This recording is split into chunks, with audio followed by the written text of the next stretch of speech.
Yo, and then we have an analysis about power. We have an interesting times ahead. Now, be pointed towards a change.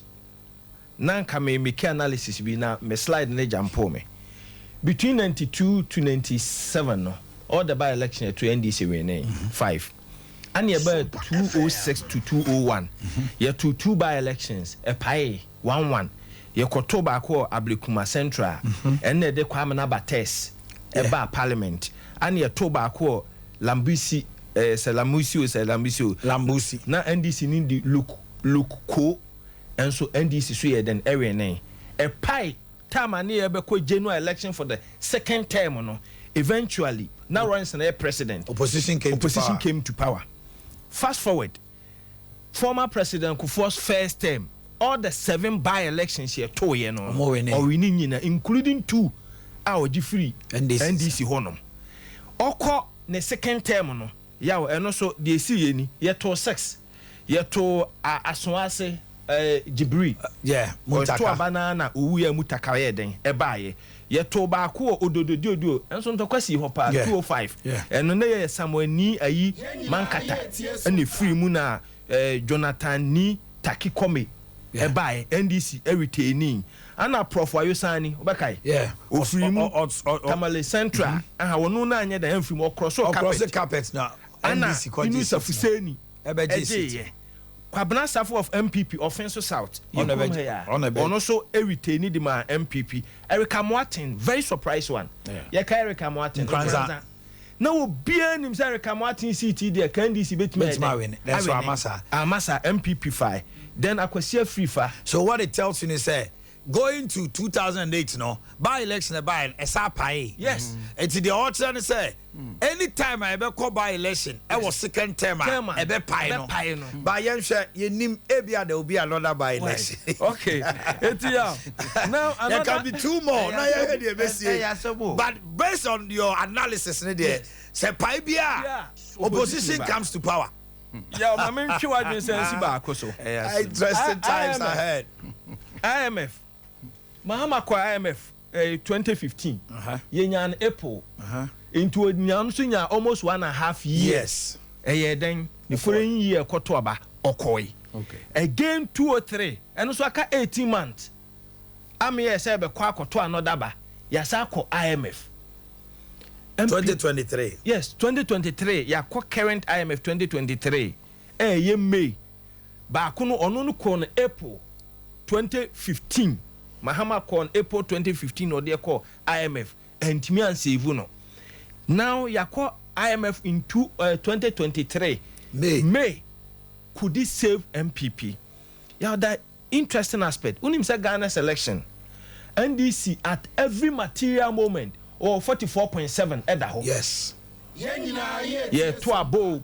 I am using the word 44 because at the worst moment of NDC na President Kufuor's second term na NDC enya attractive na Kufuor de a lot of project maternal healthcare niema bebre aba ti Ghana fo bebre na all the by elections are here to proud to the general election 204 wa winning nyina still NDC manage 44.7 at worst moment of MPP omo 47 yes.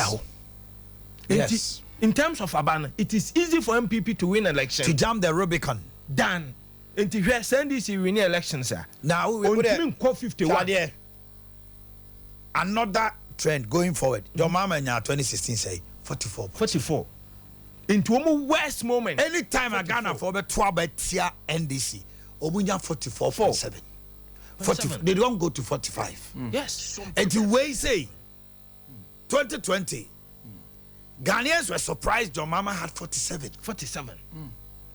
Because when they lose elections, but they shouldn't be surprised because at Tamils, one all Baba winner, but the first round, you know, only 47. Only 47. And another 49. And can an NDC, a preceding Kakra, on next election they win. But Omu to me to win the election with 51 da. They are always at 50.7, 50.4. So what it tells you is all the time, say MPP in Yemeya, they stand a better chance of winning election. but almost so near manano and your matri modern and now no pa me kasa wie Kumasi businessmen offer mu nyina asemba akopɛ no mo ka sɛ MPP for 3 more thing minima de kra mo de ayɛ na owe ade ba akokra wo mo ho a sese menti asie ne kane no ne na wo mo ho a na ma wo mo party ne attractive na intellectuals kra di mu ne ade no ase omo sesa eniema na wo NDC ho a omano dodo na yempa enchi na yetutia NDC no MPP suanse suba no say intro e won ka sempa o twa trop so twa trop milia for analysis ni na bi ni dwa kakra me de ma no besie no said the nimdiefo bebra wo mo ye research e de aba abonten they are all pointing towards a direction say NDC could win this election and ya Fitch-Solutions po enko global info analytics eso de aba economic intelligence unit EIU forces so aba and 2 others the assessor obia ne say masama meka de atwato de eni si ogina ho no ohwe na wanhwe ase no kwasem ne me film de too early say you be come to conclusion say we are on a path to recovery. Chances say NDC be winning, especially with Mahama as a candidate, because never be breakoso ni pepi adwenem 6 years ago na nshia dan chere bebre so no ankasa no hwe ne policies eno no ne personality as Mahama no we insult ni pepi enti wo de kwa man yesem no ne ade a MPP na di o manfo hwamo amayaw abani pembat enya di a manfo hye comfortable pass Yekotwama Mahama. And too early at this time. So when I say the Ghanaian voter is now confused, no, I'm not wrong. We are right. Just say you're confused. MPP are let your man down seriously.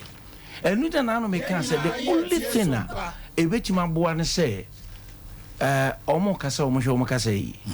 And afi omo pe nipa candidate who say PZ Ghana for yes ebufuo no be kofo mo enu ne Canada on se me kada enu wo mo ta me say wa ma me sikenti na wo bre so na wo papa me ni wan sika na wo bra wa bo ni esa na say obi a pese egu no fin sa they don't mind now we na no minka we no panyin to aso me try say na be say so papa yi e de pa the qualify will be so timi bu amemu a me ye ni nyina me say o qualify na ka baako